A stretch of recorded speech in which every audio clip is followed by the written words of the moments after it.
everybody? Big Dawg Brett here. Thanks so much for tuning in. Really appreciate you guys being here. And today we are going to talk about college football, all the spring games being canceled, kind of what's going on with that. Touch on another few things real quick. But honestly, there's just not a whole lot going on, guys. So, I mean, at this point, it's kind of difficult to even get into future games, matchups, teams, because we just don't know what's going to happen. With school being canceled and campuses being closed, it's pretty difficult to make assumptions on what's going to actually happen. So right now, everything's just kind of up in the air. So I'm going to go through some stuff here pretty quick. Not going to take up a whole bunch of you guys' time. But the way things are working out right now, we're really hoping that we can get back to business as usual, but we don't know when that's going to be. Greg Sankey, the SEC commissioner, put out a statement that said he hoped that everything would be back to normal by the time we start fall semester. So hopefully around that time frame, everything will be kind of back in line. That's going to throw a lot of things out of place for the practices and the team getting ready, especially with Georgia having a new quarterback.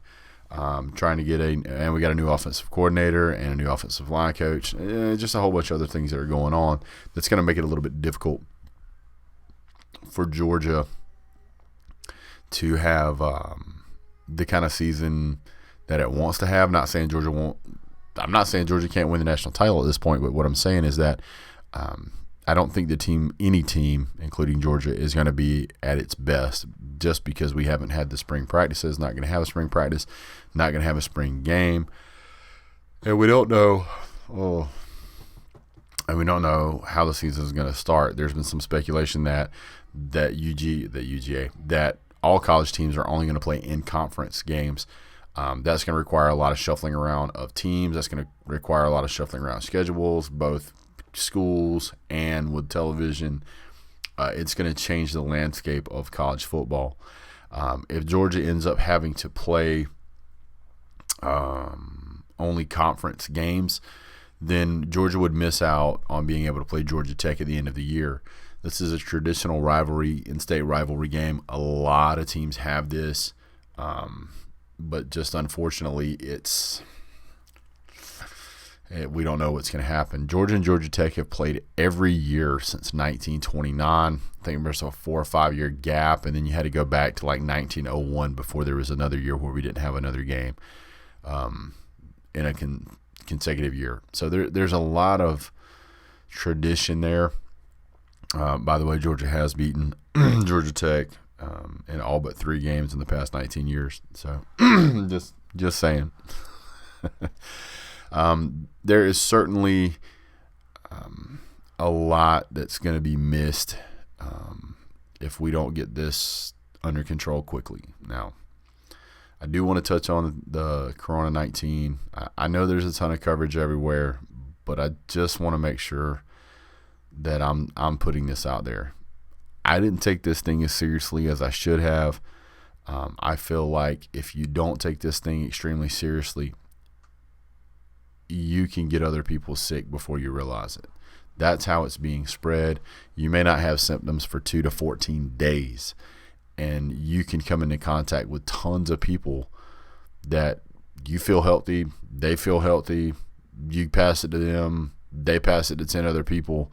Imagine trying to remember all the places and all the people that you spoke to in the past 14 days.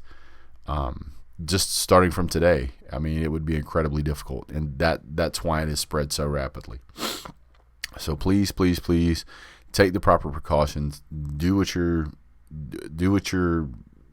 whatever is advising that you do to stay safe. The CDC, World Health Organization, whatever. So please take it seriously.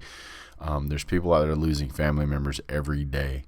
You're getting up in the morning and you're seeing these articles come out. You're seeing these news reports come out, these press conferences, these briefings, the CDC. John Hopkins has a webpage up right now that tracks all of the confirmed cases, all of the deaths, and all of the confirmed recoveries. not nationwide, globally. So if you want to know exactly what's going on there, you can go check out John Hopkins' page. Ton of information over there. You guys, please be safe. Please be smart. The teams can't get together and do spring practice. You can't even have a meeting of 10 or more people. They're using social media as a way to hold each other accountable, get out workout plans, try to keep each other sharp in the off season until they can get back to the field. A lot of teams are going to struggle with this. It doesn't look like Georgia's going to be one of them. I would expect most teams that are in the Power 5 conference D1 schools are going to be able to kind of keep their group together. We'll see what happens, though. It's going to be very interesting. Guys, unfortunately, there's not a whole lot to it. I hope all you guys are safe. Please take the steps you need to take to keep you and your family safe. Thank you to all the EMS, firefighters, doctors, nurses, EMT techs, the radiology techs, the anesthesia, all those people, janitors, the people that's doing all the cleaning, the people that work at the gas station, those people that are working 24/7 hour jobs. You guys are kind of keeping everything running. Hats off to the teachers that are teaching the remote classes. All of the traveling nurses, all of those people that they can't just go home and throw their hands up and be like, nah, we're gonna wait 14 days. No, they have to be out there in the thick of it. Hats off to and many thanks to the service members, National Guard, all you guys out there that are doing your best to help to contain this thing. Just really, really appreciate all you guys. Thank you so much. Also, a big thank you to all the truck drivers out there. These guys are on the road. They really don't have a whole lot of choice in it, and they're being greatly affected because they can't use a restaurant like we do. Like, we just pull up to the drive-thru. Have you ever seen a semi in the drive-thru? They don't fit. Also, there's not a lot of places that these guys can use the restrooms. So it's not like us. It's like, yeah, Burger King won't let us in. We'll just go home. Whatever. It doesn't work for them. And some places recently I've heard weren't allowing patrons to walk up to the drive-thru window. But I think they're getting some of that sorted out. So please support all those people that are out there in the trenches that are trying to get us through this thing. We really appreciate those guys.